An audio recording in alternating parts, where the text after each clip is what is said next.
गुजरात और महाराष्ट्र के राज्यपाल आचार्य देवव्रत जी, दिल्ली की मुख्यमंत्री रेखा गुप्ता जी, ज्ञान ज्योति महोत्सव आयोजन समिति के चेयरमैन सुरेंद्र कुमार आर्य जी, डीएवी कॉलेज मैनेजिंग कमेटी के प्रेसिडेंट पूनम सूरी जी, वरिष्ठ आर्य सन्यासी स्वामी देवव्रत सरस्वती जी, विभिन्न आर्य प्रतिनिधि सभा के प्रेसिडेंट और वाइस प्रेसिडेंट, देश और दुनिया भर से आए आर्य समाज के सभी व्रती, देवी और सज्जनों, सबसे पहले मुझे आने में विलंब हो गया, इसके लिए आप सबकी क्षमा मांगता हूं।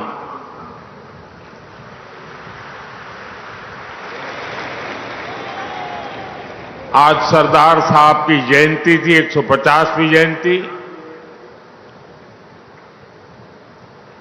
Statue of unity Ekta Nagar में उनका कार्यक्रम था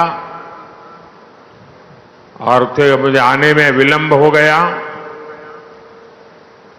और उसके कारण मैं समय से नहीं आ पाया और इसलिए मैं आप सबकी क्षमा चाहता हूं।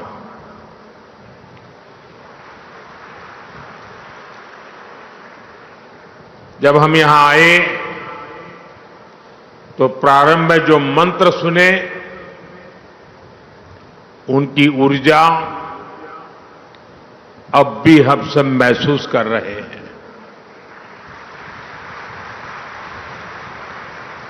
जब भी मुझे आपके बीच आने का अवसर मिला और जब जब मैं आया, वो अनुभव दैवीय अनुभव होता है, अद्भुत अनुभव होता है।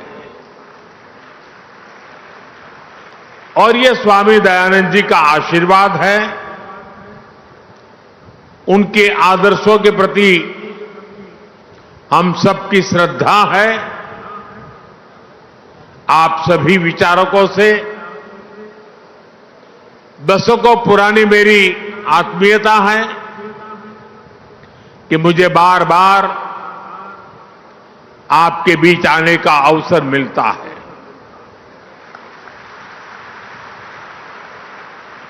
और जब भी मैं आपसे मिलता हूं, आपसे संवाद करता हूं, एक अलग ही ऊर्जा से, एक अलग ही प्रेरणा से भर जाता हूं। और मुझे भी बताया गया कि ऐसे 9 और सभागृह बनाए गए हैं, वहां सभी हमारे आर्य समाज के व्रती वीडियो से इस कार्यक्रम को देख रहे हैं। मैं उनके दर्शन नहीं कर पा रहा हूं, लेकिन मैं उनको भी यहां से प्रणाम करता हूं। साथियों,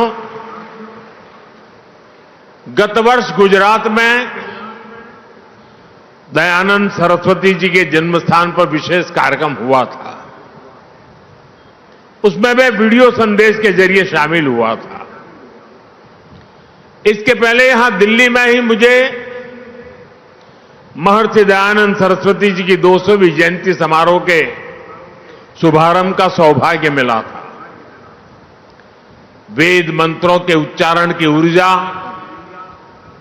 वो हवन, अनुष्ठान, ऐसा लगता है जैसे अभी वो सब कल की ही बात हो। साथियों, तब उस आयोजन में हम सब ने 200वीं जयंती के समारोह को एक विचार यज्ञ के रूप में 2 वर्ष तक जारी रखने का फैसला किया था। मुझे खुशी है वो अखंड विचार यज्ञ अनवरत 2 वर्ष तक चला है। समय समय पर मुझे आपके प्रयासों और कार्यक्रमों की जानकारी भी मिलती रही है और आज मुझे एक बार फिर आर्य समाज के 150वें स्थापना वर्ष के इस आयोजन में अपनी एक और भाव आहुति देने का अवसर मिला है। मैं स्वामी दयानंद सरस्वती जी के चरणों में प्रणाम करता हूं, उन्हें आदरपूर्वक श्रद्धांजलि देता हूं। मैं आप सभी को इस अंतर्राष्ट्रीय समिट के लिए हार्दिक शुभकामनाएं देता हूं। अभी हमें इस अवसर पर विशेष स्मारक सिक्के को जारी करने का भी सौभाग्य मिला है। साथियों, आर्य समाज की स्थापना के 150 वर्ष ये अवसर केवल समाज के एक हिस्से या संप्रदाय से जुड़ा नहीं है। ये अवसर पूरे भारत की वैदिक पहचान से जुड़ा है। ये अवसर भारत के उस विचार से जुड़ा है जो गंगा के प्रवाह की तरह खुद को परिष्कृत करने की सेल्फ प्योरिफिकेशन की ताकत रखता है। ये अवसर उस महान परंपरा से जुड़ा है जिसने समाज सुधार की महान परंपरा को निरंतर आगे बढ़ाया, जिसने आजादी की लड़ाई में कितने ही सेनानियों को वैचारिक ऊर्जा दी। लाला लाजपत राय, हुतात्मा राम प्रसाद बिस्मिल, ऐसे कितने ही क्रांतिकारियों ने आर्य समाज से प्रेरणा लेकर आजादी की लड़ाई में अपना सर्वस्व समर्पित किया था। दुर्भाग्य से राजनीतिक कारणों से आजादी की लड़ाई में आर्य समाज की इस भूमिका को वो सम्मान नहीं मिला जिसका आर्य समाज हकदार था।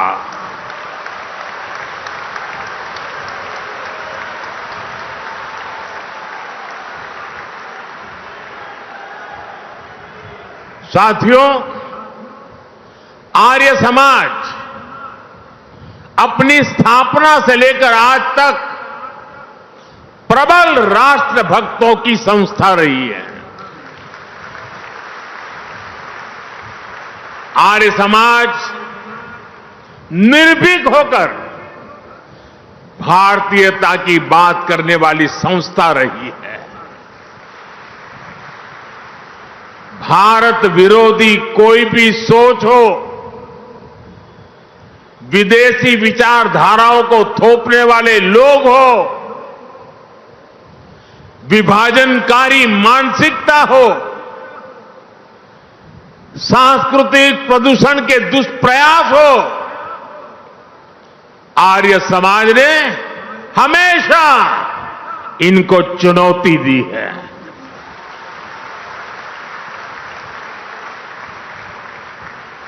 मुझे संतोष है कि आज जब आर्य समाज और उसकी स्थापना के 150 वर्ष हो रहे हैं तो समाज और देश दयानंद सरस्वती जी के महान विचारों को इस विराट स्वरूप में नमन कर रहा है। साथियों, स्वामी श्रद्धानंद जैसे आर्य समाज के अनेक मनीषी जिन्होंने धर्म जागरण के जरिए इतिहास की धारा को एक नई दिशा दी, आज ऐतिहासिक क्षण में उन सबकी ऊर्जा और आशीर्वाद भी शामिल है। मैं इस मंच से ऐसी कोटि कोटि पुण्यात्माओं को नमन करता हूं, उनकी स्मृति को प्रणाम करता हूं। साथियों, हमारा भारत कई मायनों में विशेष है। ये धरती, इसकी सभ्यता, इसकी वैदिक परंपरा, ये युगों युगों से अमर है, क्योंकि किसी भी कालखंड में जब नई चुनौतियां आती हैं, समय नए सवाल पूछता है, तो कोई न कोई महान विभूति उनके उत्तर लेकर अवतरित हो जाती है। कोई न कोई ऋषि, महर्षि और मनीषी हमारे समाज को नई दिशा दिखाते हैं।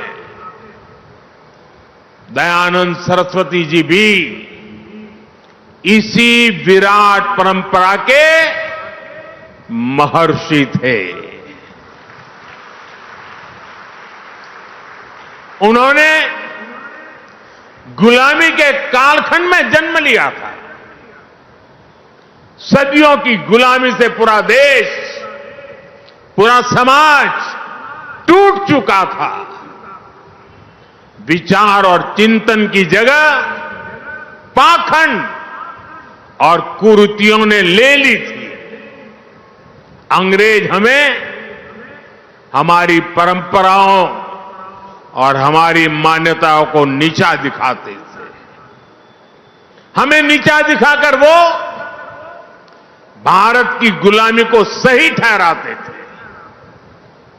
ऐसी परिस्थितियों में नए मौलिक विचारों को कहने का साहस भी समाज खो रहा था। और ऐसे ही मुश्किल समय में एक युवा सन्यासी आता है। वह हिमालय के निर्जन और कठिन स्थानों में साधना करता है, खुद को तपस्या की कसौटी पर तपाता है और वापस आकर वो हीन भावना में फंसे भारतीय समाज को झकझोरता है। जब पूरी अंग्रेजी सत्ता भारतीय पहचान को नीचा दिखाने में लगी थी, जब समाज के गिरते आदर्शों और नैतिकता के पश्चिमीकरण को आधुनिकीकरण के तौर पर पेश किया जा रहा था, तब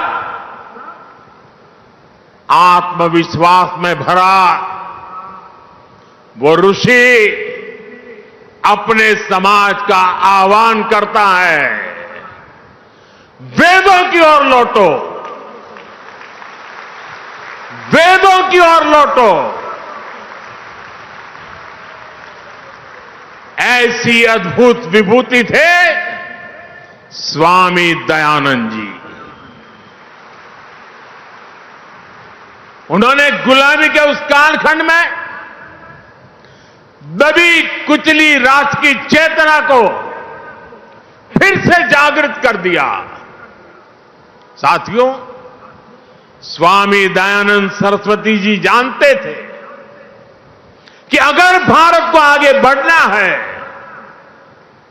तो भारत को सिर्फ गुलामी की जंजीरें ही नहीं तोड़नी है, जिन जंजीरों ने हमारे समाज को जकड़ा हुआ था, उस जंजीरों को भी तोड़नी जरूरी थी। इसलिए स्वामी दयानंद सरस्वती जी ने ऊंच नीच, छूताछूत और भेदभाव का खंडन किया। उन्होंने छुआछूत को जड़ मूल से उखाड़ फेंकने की आह्वान किया। उन्होंने अशिक्षा के खिलाफ अभियान छेड़ा। उन्होंने हमारे वेदों और शास्त्रों की गलत व्याख्या और मिलावट करने वालों को ललकारा। उन्होंने विदेशी नैरेटिव्स को भी चुनौती दी और शास्त्रार्थ की पुरानी परंपरा से सत्य को सिद्ध किया।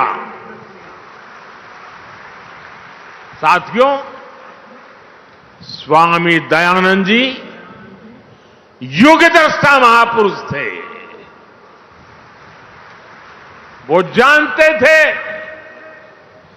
चाहे व्यक्ति निर्माण हो या समाज निर्माण, उसके नेतृत्व में नारी शक्ति की बहुत बड़ी भूमिका होती है। इसलिए उन्होंने महिलाओं को घर की चौखट तक सीमित समझने वाली सोच को ही चुनौती दी। आर्य समाज के स्कूलों में लड़कियों को शिक्षा देने का अभियान शुरू किया। उस समय जालंधर में जो कन्या विद्यालय शुरू हुआ, वो देखते ही देखते कन्या महाविद्यालय बन गया। आर्य समाज के ऐसे ही महाविद्यालयों में पढ़ी लाखों लाख बेटियां आज राष्ट्र की नींव को मजबूत कर रही है। साथियों, यहां दिल्ली की मुख्यमंत्री रेखा गुप्ता जी इस समय मंच पर मौजूद है। अभी 2 दिन पहले ही हमारी राष्ट्रपति द्रौपदी मुर्मू जी ने राफेल फाइटर प्लेन में उड़ान भरी और इसमें उनकी साथी बनी स्क्वाड्रन लीडर शिवांगी सिंह। आज हमारी बेटियां फाइटर जेट उड़ा रही हैं और ड्रोन दीदी बनकर आधुनिक कृषि को भी बढ़ावा दे रही है। आज हम गर्व के साथ कह सकते हैं, भारत आज दुनिया के सबसे ज्यादा फीमेल स्टेम ग्रेजुएट्स वाला देश है। आज साइंस और टेक्नोलॉजी की फील्ड में भी महिलाएं लीडरशिप रोल में आ रही है।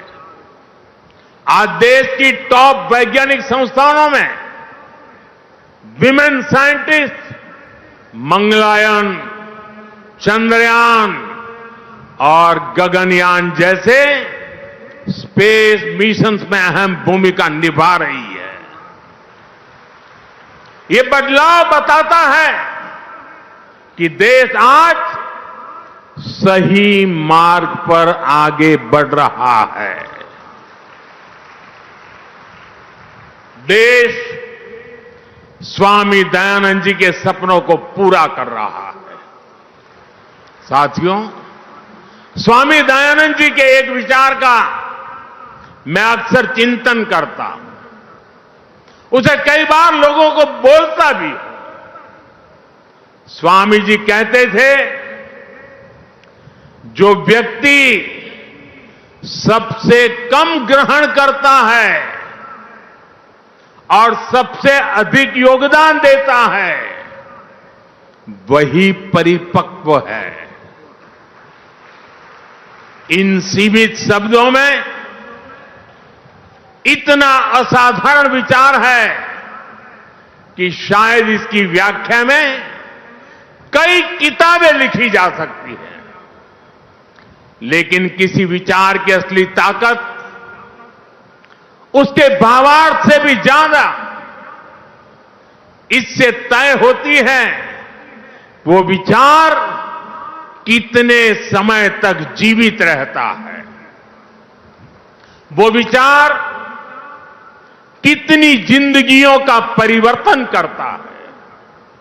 और जब हम इस कसौटी पर महर्षि दयानंद जी के विचारों को कसते हैं, जब हम आर्य समाज के समर्पित लोगों को देखते हैं, तब हमें लगता है कि उनके विचार समय के साथ साथ और अधिक प्रकाशमान हुए हैं। भाइयों और बहनों, स्वामी दयानंद सरस्वती जी ने अपने जीवन में परोपकारिणी सभा की स्थापना की थी।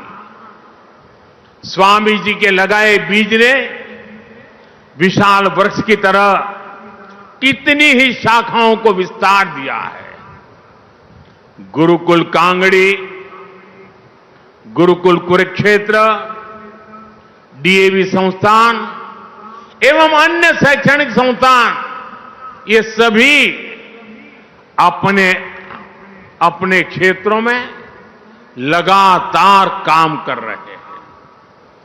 जब जब देश पर संकट आया है, आर्य समाज के लोगों ने अपना सब कुछ देशवासियों के लिए समर्पित किया है।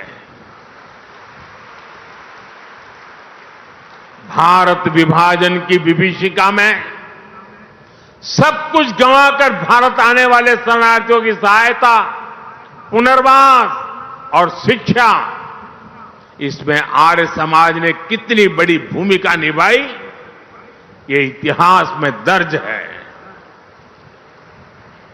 आज भी प्राकृतिक आपदाओं के समय पीड़ितों की सेवा में आर्य समाज हमेशा आगे रहता है। भाइयों और बहनों, आर्य समाज के जिन कार्यों का ऋण देश पर है, उनमें एक अहम कार्य देश की गुरुकुल परंपरा को जीवित रखना भी है। एक समय गुरुकुलों की ताकत से ही भारत ज्ञान विज्ञान के शिखर पर था। गुलामी के दौर में इस व्यवस्था पर जानबूझकर प्रहार किए गए। इससे हमारा ज्ञान नष्ट हुआ, हमारे संस्कार नष्ट हुए, नई पीढ़ी कमजोर हुई। आर्य समाज ने आगे आकर ध्वस्त होती गुरुकुल परंपरा को बचाया। यही नहीं, समय के मुताबिक आर्य समाज के गुरुकुलों ने खुद को परिष्कृत भी किया, उसमें आधुनिक शिक्षा का समावेश भी किया। आज जब देश राष्ट्रीय शिक्षा नीति के जरिए एक बार फिर शिक्षा को मूल्य और चरित्र निर्माण से जोड़ रहा है, तो मैं भारत की इस पवित्र ज्ञान परंपरा की रक्षा के लिए आर्य समाज का आभार भी करता हूं। साथियों, हमारे वेदों का वाक्य है कृण्वन्तो विश्वमार्यम, अर्थात हम पूरे विश्व को श्रेष्ठ बनाएं, उसे श्रेष्ठ विचारों जो होकर लेकर के जाएं। स्वामी दयानंद जी ने इसी वेद वाक्य को आर्य समाज का ध्येय वाक्य बनाया। आज यही वेद वाक्य भारत की विकास यात्रा का मूल मंत्र भी है। भारत के विकास से विश्व का कल्याण, भारत की समृद्धि से मानवता की सेवा, देश इसी विजन पर आगे बढ़ रहा है। आज भारत सस्टेनेबल डेवलपमेंट की दिशा में एक प्रमुख ग्लोबल वॉइस बन चुका है। जिस तरह स्वामी जी ने वेदों की ओर लौटने का आह्वान किया था, उसी तरह आज भारत वैदिक जीवन पद्धति और आदर्शों की ओर लौटने की बात ग्लोबल स्टेज पर कर रहा है। इसके लिए हमने मिशन लाइफ लॉन्च किया है। पूरे विश्व से इसे सपोर्ट मिल रहा है।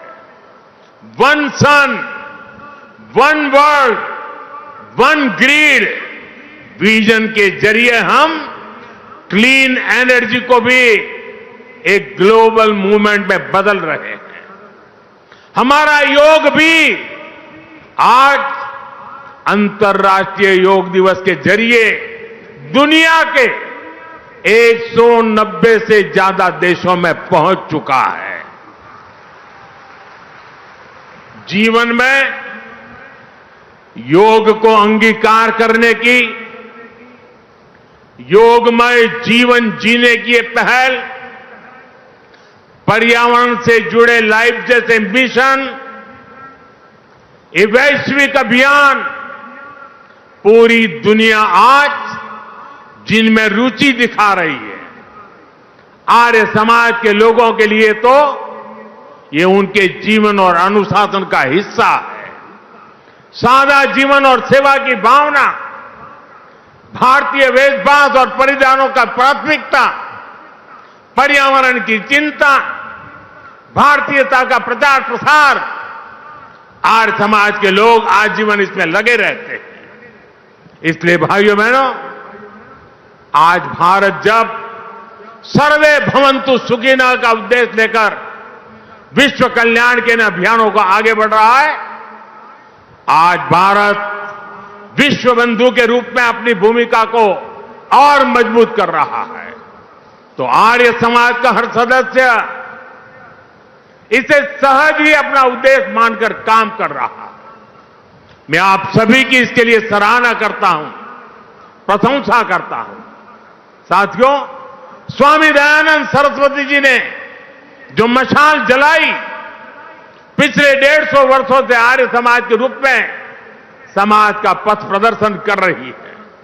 मैं मानता हूं स्वामी जी हम सभी में एक उत्तरदायित्व बोझ जगा कर गए हैं। ये उत्तरदायित्व है नए विचारों को आगे बढ़ाने का। ये उत्तरदायित्व होता है, चलता है ऐसी रूढ़ियों को तोड़कर नए सुधारों का। आप सभी का मुझ पर इतना स्नेह रहा है, इसलिए मैं आज आपसे कुछ मांगने के लिए भी आया हूं, कुछ आग्रह भी करने आया हूं। मांग सकता हूं ना? मांग सकता हूं ना? मुझे पूरा विश्वास है आप देखते रहेंगे। राष्ट्र निर्माण के महायज्ञ में आप इतना कुछ पहले से कर रहे हैं। मैं देश की कुछ वर्तमान प्राथमिकताएं भी आपके सामने दोहराना चाहता हूं। जैसे स्वदेशी आंदोलन, आर्य समाज इनसे ऐतिहासिक रूप से जुड़ा रहा है। आज जब देश ने फिर से स्वदेशी की जिम्मेदारी उठाई है, देश वोकल फॉर लोकल हुआ है, तो आपकी भूमिका इसमें और अहम हो जाती है। साथियों, आपको ध्यान होगा अभी कुछ समय पहले देश ने ज्ञान भारतम मिशन भी शुरू किया है। इसका उद्देश्य है भारत की प्राचीन मैन्युस्क्रिप्ट को डिजिटाइज और प्रिजर्व करना, अथाह ज्ञान की हमारी ये धरोहर है, ये तभी संरक्षित होगी जब हमारी नई पीढ़ी इनसे जुड़े, इनकी अहमियत को समझे।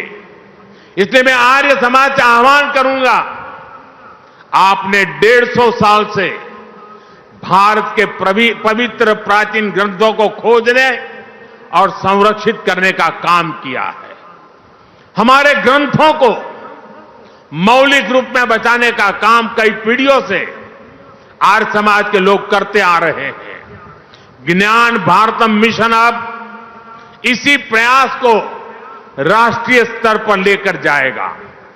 आप इसे अपना ही अभियान मानकर इसमें सहयोग करें और अपने गुरुकुलों के जरिए, अपने संस्थानों के जरिए युवाओं को मैन्युस्क्रिप्ट के अध्ययन और शोध से भी जोड़े। साथियों, महर्षि दयानंद जी की 200वीं जयंती के अवसर पर मैंने यज्ञ में प्रयोग होने वाले अनाजों की चर्चा की थी। हम सब जानते हैं यज्ञ में श्री अन्न की कितनी अहमियत होती है। जो अनाज यज्ञ में इस्तेमाल होते हैं उन्हें विशेष रूप से पवित्र माना जाता है। इन अन्नों के साथ मोटे अनाज यानी श्री अन्न की भारतीय परंपरा को भी हमें आगे बढ़ाना है। यज्ञ में प्रयोग होने वाले अन्न की एक खूबी यह भी होती है कि उनकी पैदावार प्राकृतिक रूप से होनी चाहिए। प्राकृतिक खेती, नेचुरल फार्मिंग, अभी आचार्य जी बड़े विस्तार से उसका वर्णन कर रहे थे। ये नेचुरल फार्मिंग भारतीय अर्थव्यवस्था की बहुत बड़ी आधार हुआ करती थी। आज एक बार फिर दुनिया उसके महत्व को समझने लगी है। मेरा आग्रह है, आर्य समाज नेचुरल फार्मिंग के आर्थिक और आध्यात्मिक पहलू के प्रति भी लोगों को जागरूक करे। साथियों, एक और विषय है, जल संरक्षण का भी है। आज देश गांव-गांव साफ पानी पहुंचाने के लिए जल जीवन मिशन पर काम कर रहा है। जल जीवन मिशन अपने आप में दुनिया का सबसे बड़ा अनूठा अभियान है, लेकिन हमें ध्यान रखना है, पानी पहुंचाने के संसाधन तभी काम करेंगे जब आने वाली पीढ़ियों के लिए पर्याप्त पानी बचेगा। इसके लिए हम ड्रिप इरिगेशन से खेती को बढ़ावा दे रहे हैं। देश में 60,000 से ज्यादा अमृत सरोवर बनाने का भी काम हुआ है। हमें चाहिए सरकार के इन प्रयासों के साथ साथ समाज खुद भी आगे आए। हमारे यहां गांव-गांव तालाब, सरोवर, कुआं और वापी होते थे। बदलते हालातों में उनकी उपेक्षा होती गई और वो सूखते चले गए। हमें लोगों को अपने इन प्राकृतिक संसाधनों को बचाने के लिए निरंतर जागृत करना है। कैच द रेन जो सरकार का अभियान है, रिचार्जिंग वेल बनाने का जो अभियान है, वर्षा का पानी का उपयोग रिचार्जिंग के लिए करना, ये समय की मांग है। साथियों, बीते काफी समय से देश में एक पेड़ मां के नाम अभियान भी खूब सफल हुआ है। ये अभियान केवल कुछ दिनों या वर्षों का नहीं है, वृक्षारोपण सतत चलने वाला अभियान है। आर्य समाज के लोग इस अभियान से भी ज्यादा लोगों को जोड़ सकते हैं। साथियों, हमारे वेद हमें सिखाते हैं, संगच्छध्वम संवदध्वम संवो मनासी जानताम, अर्थात हम एक साथ चले, एक साथ बोले और एक दूसरे के मन को जाने, यानी एक दूसरे के विचारों का सम्मान करें। वेदों के इसी आह्वान को हमें राष्ट्र के आह्वान के रूप में भी देखना है। हमें देश के संकल्पों को अपना संकल्प बनाना है। हमें जन भागीदारी की भावना से सामूहिक प्रयासों को आगे बढ़ाना है। इन 150 वर्षों में आर्य समाज ने इसी भावना से काम किया है। इसी भावना को हमें निरंतर सशक्त करना है। मुझे विश्वास है महर्षि दयानंद सरस्वती जी के विचार इसी तरह मानवता के कल्याण का मार्ग प्रशस्त करते रहेंगे। इसी कामना के साथ एक बार फिर आप सभी को आर्य समाज के 150 वर्ष की हार्दिक शुभकामनाएं देता हूं। आप सबका बहुत बहुत धन्यवाद। नमस्कार।